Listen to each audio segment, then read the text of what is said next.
अंत भला तो सब भला। रोली की शादी उसके माँ बाप एक आलसी लड़के से करा देते हैं। चलो, रोली की शादी हुई और हमने गंगा नहाई। और क्या, बेटियां तो होती ही हैं बोझ। हाँ, पर अब क्या चिंता, उतार तो दिया बोझ तुमने, अब वो लोग समझे।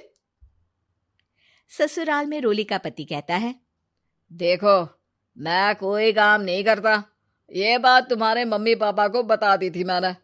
अब जो किराया आता है दुकान का, उसी से घर का गुजारा करना है। कभी भूल से भी कोशिश ना करना किसी चीज की डिमांड की। क्या मम्मी पापा को पता था कि आप कोई काम नहीं करते? और क्या, बड़ा अच्छे से पता था। उन लोगों को तो तुम बोझ लगती थी, बोल रहे थे कि बस शादी कर लो और कोई मतलब नहीं है। रोली को यह सुनकर बहुत गुस्सा आता है, लेकिन करती भी तो क्या, क्योंकि वो जानती थी कि उसके माता पिता ऐसे ही हैं। जैसे तैसे रोली दिन काट रही थी। रोली को एक प्यारी सी बेटी होती है। धीरे धीरे वो बड़ी होती है और उसके साथ उसकी जरूरतें भी बढ़ती जाती हैं। सुनिए जी, अब तो सिमी बड़ी हो रही है, उसका स्कूल में दाखिला कराना है। मैंने अब तक तो जैसे तैसे समय काट लिया, लेकिन मैं बच्ची की परवरिश में कोई कमी नहीं रखूंगी। अरे क्या है यार, अब तो लगता है कोई ना कोई काम ढूंढना ही पड़ेगा। अब पति रोज काम की तलाश में जाता और बिना किसी काम के वापस आ जाता। रोली समझ जाती है कि पति के अंदर अब काम करने की क्षमता नहीं है। वो बेटी को उच्च शिक्षा देने के लिए कुछ करना चाहती थी, लेकिन करती तो क्या करती। एक दिन रोली की सहेली कहती है, रोली, मेरी कोई औलाद नहीं है। अगर तू मेरी औलाद को जन्म दे तो मैं तुझे तेरे मुंह मांगे पैसे दूंगी। अरे, तेरी औलाद को मैं कैसे जन्म दे सकती हूँ? सरोगेसी से। बच्चा मेरा और वैभव का ही होगा, लेकिन कोख तेरी होगी। ये संभव है रोली। रोली कुछ सोचकर कहती है, मुझे मंजूर है, लेकिन मैं इसका 2 लाख रुपया लूंगी। अरे कोई बात नहीं, मुझे मंजूर है। रोली खुश हो जाती है कि एक बच्चा पैदा करने का उसे 2 लाख रुपया मिलेगा। वो घर आकर पति को बताती है, वो भी खुश हो जाता है। अब क्या था, डॉक्टर के पास जाकर सहेली का बच्चा रोली की कोख में पलने लगता है। मुझे 20,000 चाहिए मेरे बेटी के एडमिशन के लिए। हाँ हाँ ठीक है, मैं उसके एडमिशन से लेकर सारे खर्चे उसके अकाउंट में डाल रही हूँ। रोली की बेटी का एडमिशन हो जाता है। रोली को लगता है कि वो अब सब कुछ ठीक कर देगी। दिन और महीने आगे बढ़ते हैं। अब एक दिन, एक बात कहूँ जी, काश इस बच्चे को मैं रख पाती। मैं अब इससे काफी जुड़ गई हूँ। अरे यार, पता नहीं किसका बच्चा है, अपने पास है ना अपनी मुन्नी। हाँ, लेकिन अब मैं भी इस बच्चे से जुड़ाव फील करने लगी हूँ। लेकिन मैं ये जानती हूँ कि ये मेरा बच्चा नहीं है। दोनों की जिंदगी ठीक चल रही थी, लेकिन कहते ना कि सुख का पल ज्यादा लंबा नहीं होता। एक दिन रोली की सहेली का फोन आता है। रोली, मुझे अब ये बच्चा नहीं चाहिए, मैं अपने पति को छोड़ रही हूँ। अरे लेकिन मुझे पैसों की जरूरत है, बच्चा तुम्हारा है, मैं क्या करूंगी? सहेली बिना कुछ बोले फोन काट देती है, फोन स्विच ऑफ कर देती है। लेकिन रोली के जीवन का तूफान यहीं नहीं रुकता। रोली, मैं इतना भार नहीं उठा सकता। आज पढ़ाई का पैसा मांग रही हो, कल को शादी, कॉलेज और पता नहीं क्या क्या। मैं तुम्हें छोड़ रहा हूँ, अपनी बच्ची उठाओ और निकलो इस घर से। अरे पर मैं कर तो रही हूं ना बच्चे के लिए काम, आप आराम से रहिए ना।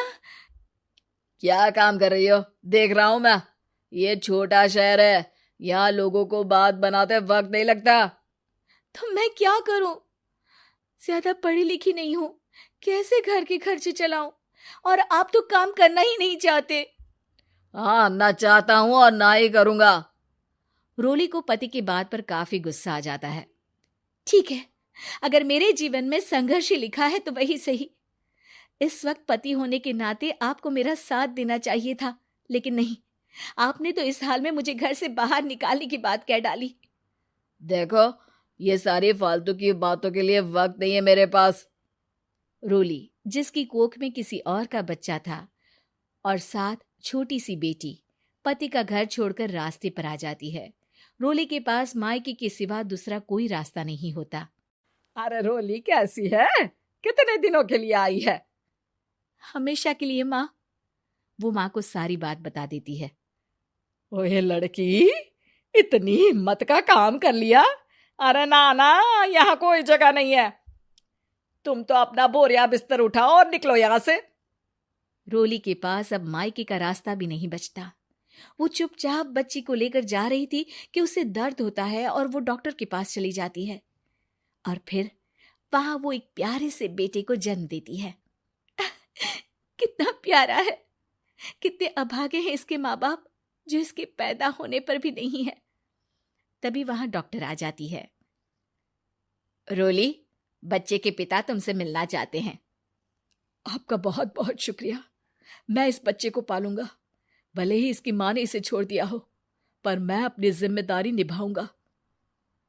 तो क्या आप मुझे इसके पैदा करने के लिए जिन पैसों की बात हुई थी वो भी देंगे? हाँ, और साथ ही आप चाहें तो मेरे घर में रहकर मेरे बच्चे की देखभाल भी कर सकती हैं। मैं उसके लिए आपको सैलरी दे दिया करूंगा। रोली को लगता है कि जैसे भगवान ने उसके लिए सुकून का रास्ता खोल दिया। वो अब मुकेश के साथ उसके घर चली जाती है, जहां रहकर वो उस बच्चे की देखरेख करती है। अब मुकेश के घर को रोली अच्छे से संभाल लेती है। उसके लिए खाना बनाने से लेकर बच्चों की देखभाल और घर की देखरेख। धीरे धीरे मुकेश को रोली से प्यार हो जाता है। रोली, तुम्हारी बेटी और मेरा बेटा बिल्कुल भाई बहन की तरह साथ रहते हैं। हाँ, आखिर है तो एक ही कोख के बच्चे, अटैचमेंट तो होगा ही ना।